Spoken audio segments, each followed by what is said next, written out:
Hello.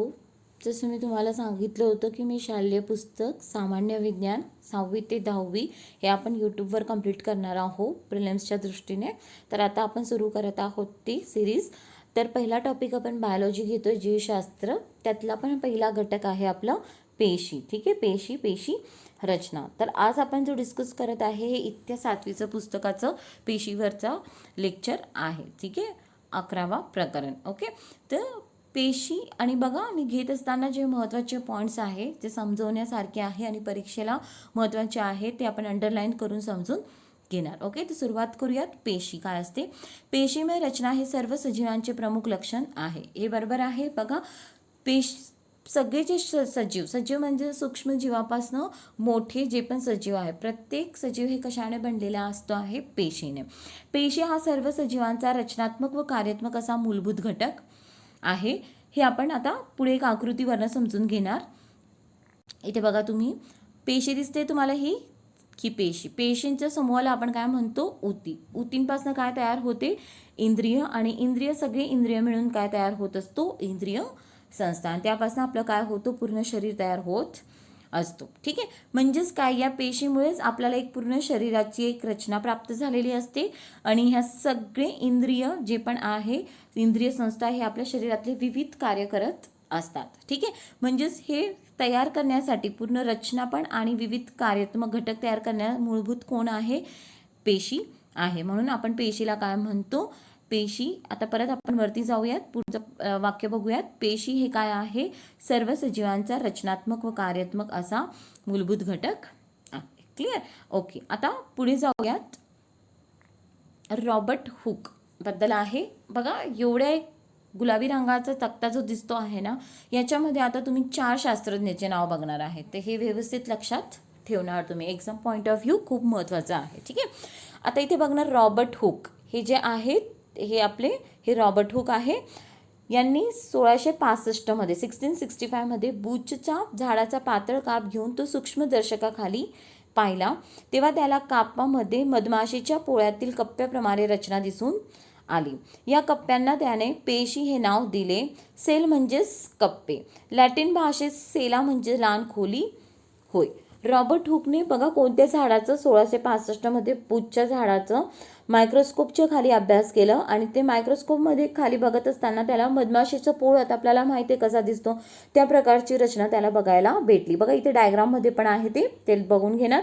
ते एक एक कप्प्यांना त्यांना काय म्हटलं होतं? सेल म्हटलं होतं. आणि इथे लक्षात ठेवणार, सेल हा जो शब्द आहे कोणत्या भाषेतनं आला आहे? Latin. It is very important exam point of view. Latin कोणता शब्द होता? तो सेला. कोणता शब्द होता? सेला. आणि सेलाचा लॅटिन भाषेत अर्थ काय आहे? छोटी लहान खोली. ओके. एवढा एक पॉईंट लक्षात ठेवा. तर एक शास्त्रज्ञ आता तुम्ही बघितलं ते होते Robert Hooke. Okay, Robert Hooke. आता पुढचे आपल्याला बघायचं आहे शास्त्रज्ञ, ते असणार आहे M.J. शाल्डेन व थिओडोर श्वान. या 2 शास्त्रज्ञांनी 1838 साली पेशीच्या रचनेविषयी सिद्धांत मांडला. कशाविषयी? पेशीच्या रचनेविषयी. आता कोण आहे ते? शाल्डेन आणि थिओडोर श्वान यांनी काय सांगितलं होतं त्यांच्या सिद्धांतमध्ये? की सर्व सजीव हे पेशींपासून बनलेले असतात. बरोबर. आणि पेशी हा सजीवांचा पायाभूत घटक आहे, हे त्यांनी त्यांच्या सिद्धांतमध्ये सांगितलं. अगोदर आपण हे एक्सप्लेन केलं आहे ऑलरेडी. 1885 मध्ये आता बघा, तिसरे या सिद्धांतमधले तिसरे कोण आहे? आर विर्शॉ. कोण आहे? आर विर्शॉ. यांनी सर्व पेशींचा जन्म हा पूर्वी अस्तित्वात असलेल्या पेशींमधूनच होतो असं स्पष्ट केले. विर्शॉ जे होते यांनी काय स्पष्ट केले? की पेशी जे असतात ह्या पूर्वी अस्तित्वात असलेल्या पेशींपासूनच तयार होतात. हे पॉईंट एक लक्षात ठेवणार. म्हणजे एवढ्या छोट्या गुलाबी रंगाच्या तक्त्यामध्ये तुम्ही केवढे सायंटिस्ट बघितले आतापर्यंत? 4 नावं बघितले. रॉबर्ट हुक, शाल्डेन, थिओडोर श्वान आणि विर्शॉ. ठीक आहे, ते हे लक्षात ठेवणार. आणि बघा, यांचा तिघांनी मिळून जो सिद्धांत तयार केला याला आपण म्हणतो पेशी सिद्धांत. ठीक आहे. आता पुढे घेऊयात आपण. आता पेशीचे मोजमाप व निरीक्षण. आता बघा, पूर्वी आपण 4 बघितले आहेत शास्त्रज्ञ. आता 5व्या शास्त्रज्ञाचे नाव लक्षात ठेवायचे तुम्हाला. अँटॉन ल्युएनहॉक, काय नाव होते, अँटॉन ल्युएनहॉक यांनी 1673 विविध भिंगे एकत्रित करून सूक्ष्मदर्शक हे उपकरण तयार केले व जीवाणू आदिजीव यांच्या जिवंत पेशींचे सर्वप्रथम निरीक्षण केले. ओके, आता लक्षात ठेवा, इथे खूप महत्त्वाचा पॉईंट आहे.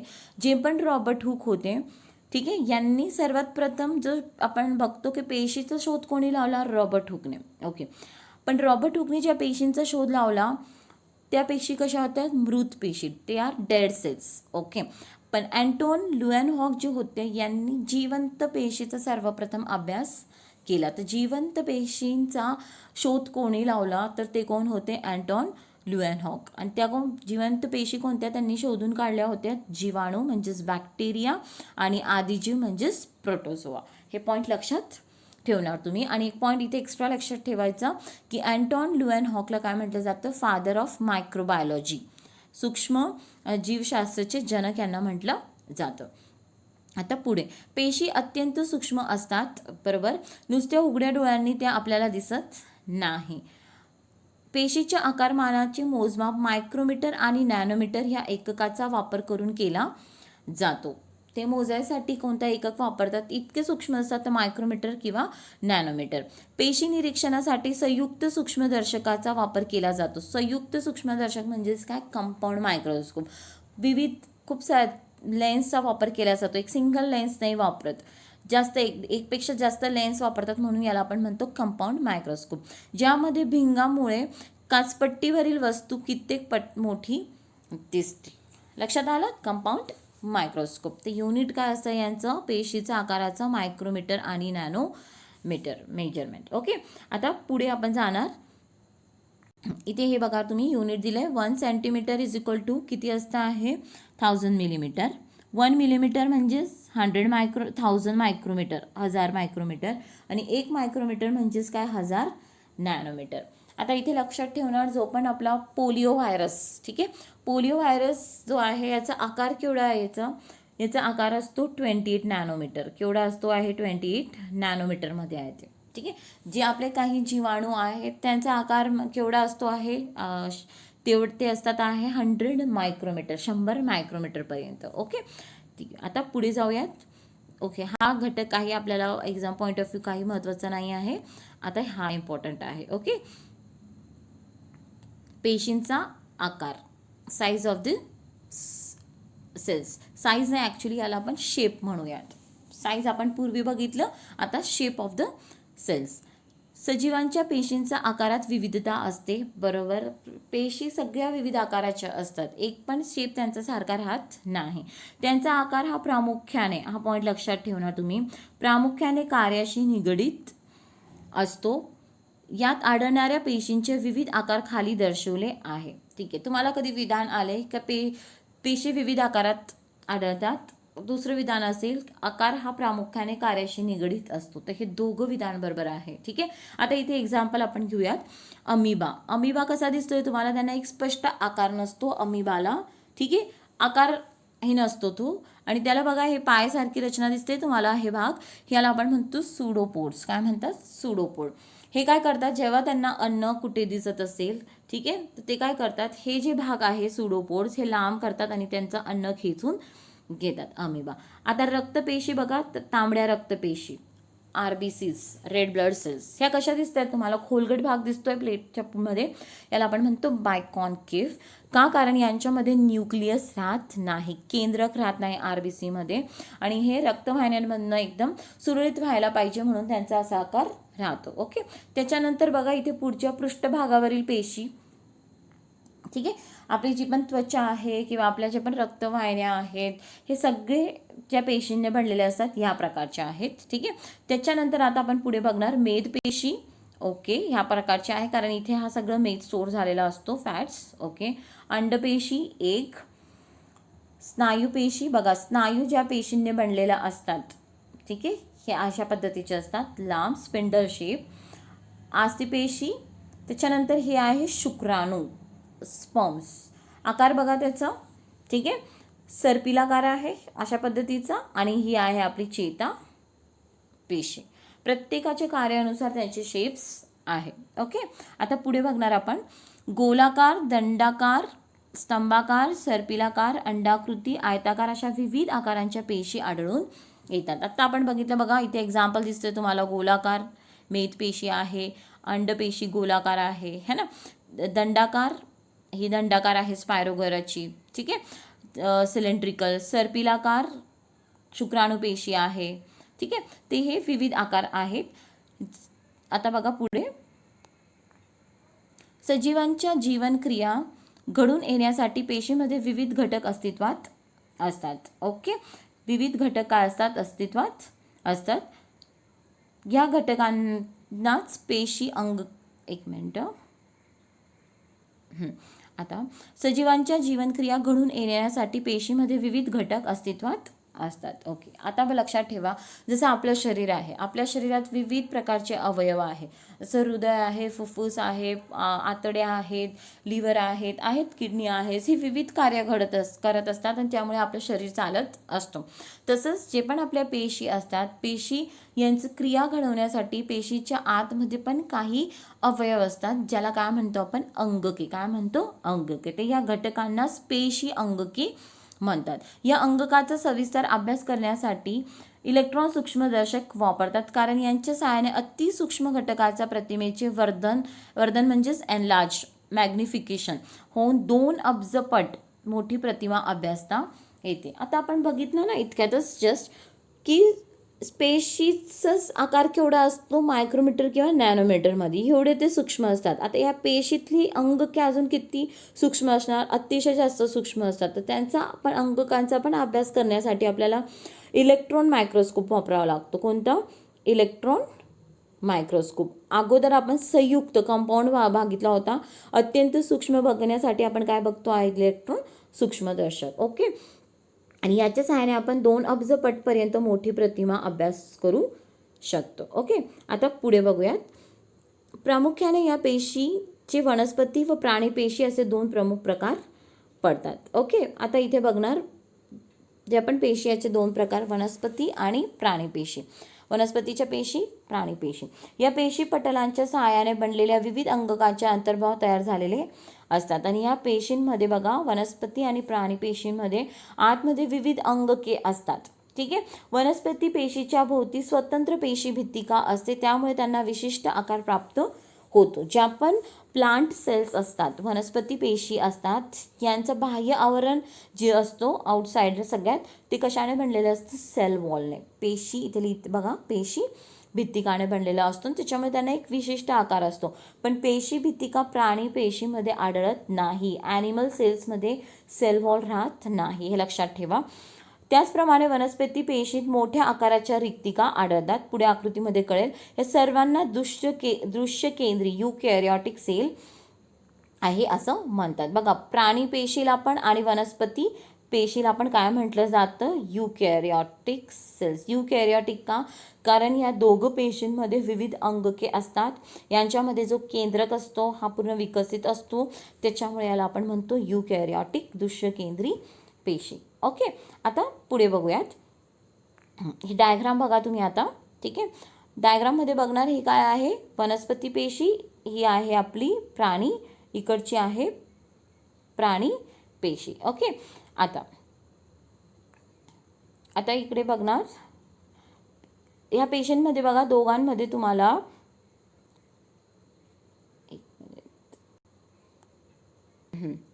आता निरीक्षण करा.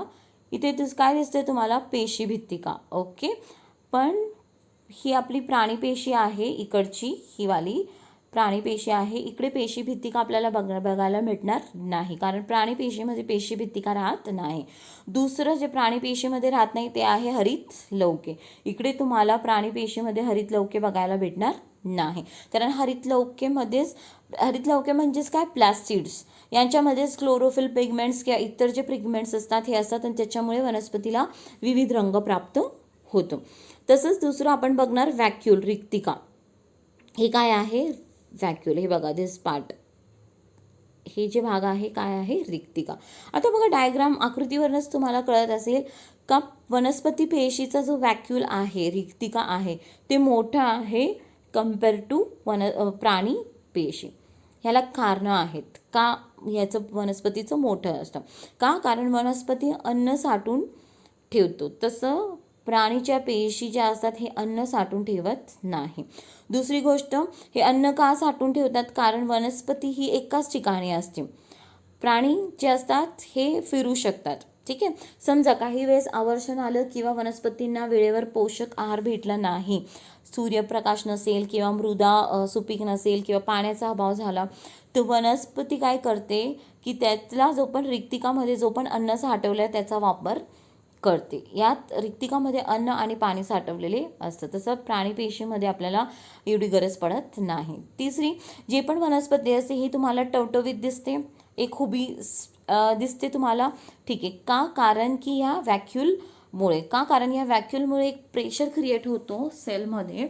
त्या प्रेशरला आपण म्हणतो टुरॉक प्रेशर. एवढं काय लक्षात ठेवायची गरज नाही तुम्हाला, पण एक पॉईंट लक्षात ठेवा की या प्रेशरमुळे काय होतं की वनस्पती ह्या ज्या पेशी आहेत ह्या टवटवीत राहतात आणि त्यामुळे वनस्पती ही आपल्याला टवटवीत दिसते. जसंच ह्या व्हॅक्यूलमधलं अन्न जसं कमी, जसं आता फॉर एक्झाम्पल यांना अन्न भेटलं नाही, पाणी भेटलं नाही, तर वनस्पती कशी आपली मरायला लागते, पानं गळायला लागतात, कोंबजायला लागतात. तर का? कारण की हा व्हॅक्यूल काय होत असतो आता छोटा त्याच्यामुळे हा दाब जो असतो हा कमी होतो आणि ती काय होते, कोंबायला लागते, गुदमरायला लागते. क्लिअरपर्यंत तर हे फरक आहे. ठीक आहे. तर इथे व्हॅक्यूल मोठा आहे, इकडे व्हॅक्यूल छोटा असतो, रिक्तिका. ठीक आहे. त्याच्यानंतर आता आपण पुढचे अंगक जे बघणार आहेत ते केंद्रक. बघा आता तुम्ही, हे केंद्रक आहे. ठीक आहे. दोघंकडे केंद्रक आहे. येस. आणि बघा केंद्रक हे कसे आहे, तुम्हाला दोन दिसत आहेत, तुम्हाला डबल है ना, ते हे दुहेरी आवरणाचे असतात. केंद्रक काय असतात, डबल वॉल्ड असतात. ठीक आहे. आणि या वॉलवर पण छोटे छोटे छिद्रे असतात. पुढे आपण बघणार ते. ठीक आहे. आता केंद्रकलाच धरून कोण दिसते तुम्हाला, एक अंगक हे वाले, याला आपण म्हणतो आंतरद्रव्य जालिका, एंडोप्लाझ्मिक रेटिक्युलम. क्लिअर.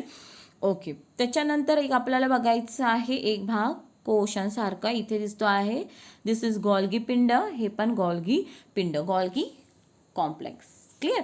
त्याच्यानंतर एक महत्त्वाचा अजून अंग आपल्याला बघायचं, तंतुकणिका. इकडे बघा, इकडे पण तंतुकणिका आहे, इकडे पण आहे. मायटोकॉन्ड्रिया, ह्याला काय म्हटलं जाते, power house of the cell. परत तंतुकणिका हे काय आहे, डबल वॉल आहे. बघणार यांना दुहेरी आवरण आपल्याला बघायला मिळते. बघा तंतुकणिकामध्ये.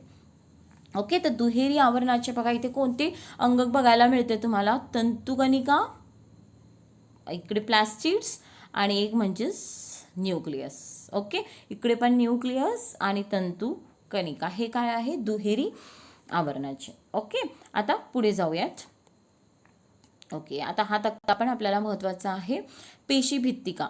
पेशीभित्तिका हे पेशीचे सर्वात बाहेर असणारे आवरण आहे. पेशीभित्तिका फक्त वनस्पती पेशीमध्ये आढळते. ऑलरेडी आपण आता बघितलं आहे. पेशीपटल हे एक प्रकारचे पातळ आवरण असून ते अतिशय नाजूक लवचिक असते व ते प्राणी पेशीचे सर्वात बाहेरचे आवरण आहे. का? कारण प्राणी पेशीमध्ये पेशीभित्तिका नसते. पेशीद्रव्य, पेशीमध्ये पेशी केंद्रका व्यतिरिक्त द्रव रूप भाग असतो, त्याला पेशीद्रव्य म्हणतात. पेशीद्रव्य हे पेशीपटल आणि केंद्रक या दरम्यान असतो. पेशींची विविध अंगके यामध्ये विखुरलेली असतात. आता जे पण आपण अंगके बघितली हे ज्यामध्ये आहे बघा, आत्ताच आपण एक डॉटेड पोर्शन बघत होतो आकृतीमध्ये. ठीक आहे. ते हे जे भाग आहे बघा, इथे डॉट भाग दिसतोय तुम्हाला, डॉटेड पोर्शन, हे सगळे काय आहे आणि निळ्या रंगाचा जो बेस दिसतोय ते काय आहे, पेशीद्रव्य. ओके. आता आपण पुढे बघूयात आता पेशी अंगके. पेशी अंगके बघणार, यामध्ये प्रामुख्याने केंद्रक म्हणजेच न्यूक्लियस, आंतरद्रव्य जलिका, एंडोप्लाझ्मिक रेटिक्युलम, गॉल्गी पिंड, गॉल्गी कॉम्प्लेक्स, लायकेरिका, रिक्तिका म्हणजे व्हॅक्यूल, तंतुकणिका, मायटोकॉन्ड्रिया, लवके, प्लास्टिड्स यांचा समावेश होतो. हे सगळे काय, पेशी अंगके. जसे आपल्या शरीरात विविध अवयव आहे तसे पेशीचे हे सगळे अवयव आहे जे विविध कार्य करत असतात. अशा पद्धतीने लक्षात ठेवा. वनस्पती पेशीमध्ये हरित लवके असतात. ग्रीन पिगमेंट्स, क्लोरोफिल हे राहत असतं. ठीक आहे. आता पुढे बघूयात, इम्पॉर्टंट आहे हे पण आता. ओके. वनस्पती. ओके. आता इथे बघणार, वनस्पती आणि प्राणी पेशीमधील समान तसेच वेगवेगळे घटक कोणते आहेत ते सांगा. ऑलरेडी आपण आता बघितलं आहे ते. ओके. आता बघूयात. केंद्रक हे पेशीचे सर्वात महत्त्वाचे अंग काय आहे, त्याच्या भोवती दुहेरी सजित्र पटल असतो ओके. पेशीचे आता हा पॉईंट लक्षात ठेवायचा महत्त्वाचा आहे. पेशीचे सर्व कार्य केंद्रक नियंत्रित करतो, म्हणून केंद्रकला काय म्हटलं जातं, सर्वात महत्त्वाचे अंगक आहे. केंद्रक हा इतर अंगकावर पण नियंत्रण ठेवत असतो. ओके. अंतर्द्रव्य जलिका हे एक विस्तृत जाळीदार अंगक आहे. ठीक आहे. हे रायबोझोमने तयार केलेले प्रथिनांमध्ये आवश्यक असलेले बदल करून त्यांना गॉल्गी पिंडकडे पाठवण्याचे काम करते. कोण करतं ते? आंतरद्रव्य जलिका. कोणाकडे प्रोटीन्स पाठवते ती? गोल्गी कॉम्प्लेक्सकडे. गोल्गी पिंड हे अनेक चपट्या पिशव्यांनी तयार झालेले असून प्रथिनांचे योग्य वितरण करण्याचे काम गोल्गी पिंडमार्फत होते. ठीक आहे. तंतुकणिका व लवके ही दुहेरी आवरणाची असलेली अंगके आहे. ऑलरेडी मी तुम्हाला सांगितले दुहेरी आवरण कोणाचे आहे ते. कणिका ऊर्जा तयार करतात, म्हणून त्यांना पेशीची ऊर्जा केंद्र म्हणतात. काय म्हणतात तंतुकणिकेला? ऊर्जा केंद्र, power house of the cell. कारण की तंतुकणिकामध्येच काय तयार होत असते? ऊर्जा. वनस्पती पेशीमधील हरित लवके प्रकाश संश्लेषणचे कार्य करतात. रिक्तिका या पेशीमधील टाकाऊ पदार्थ बाहेर टाकण्याचे काम करतात. ठीक आहे. पुढे प्राणी पेशीमधील रिक्तिका आकाराने छोट्या असतात, तर वनस्पती पेशीमध्ये एकच मोठी रिक्तिका असते. क्लिअर? हे झालं तुमचं पेशीबद्दल. पेशींचे निश्चित आकार कशामुळे प्राप्त होतात? त्यांना विविध कार्य असतात, त्यामुळे पेशींचे संरक्षण कशामुळे होतं? तर पेशीभित्तिका आणि जे आपण आत्ता बघितलं पेशीचे पटल, प्लाझ्मा मेम्ब्रेन. ठीक आहे. तर हे झालं तुमचं पेशीबद्दल. हे इत्या 7वीचं आपण आता बघितलेलं